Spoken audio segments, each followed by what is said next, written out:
আসসালামু আলাইকুম। আজকে আমরা নবম দশম শ্রেণী পরিমিতির একটি এমসিকিউ সমাধান করব। প্রশ্নটি রাজশাহী এবং চট্টগ্রাম বোর্ডে 2022 সালে এসেছে। প্রশ্নে বলতেছে 4 সেন্টিমিটার বাহু বিশিষ্ট সমবাহু ত্রিভুজের ক্ষেত্রফল কত বর্গ সেন্টিমিটার হবে বের করো। তো সমবাহু ত্রিভুজের ক্ষেত্রফলের সূত্র কি? √3/4 বাহু স্কয়ার বা a স্কয়ার। দেখো আমাদের এর মান কিন্তু দেওয়া আছে, একটি বাহুর দৈর্ঘ্য 4।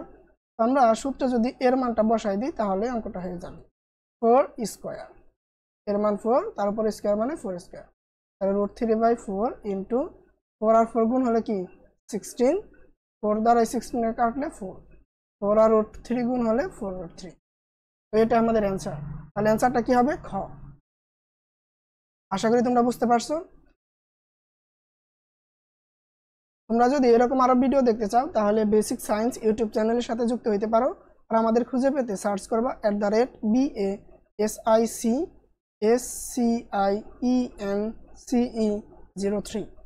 ওকে, এবং এই ভিডিওর রিলেটেড লিঙ্কে দেখো একটা সৃজনশীল সমাধানের লিঙ্ক দেওয়া আছে, তোমরা চাইলে ওই ক্লাসটাও দেখতে পারো।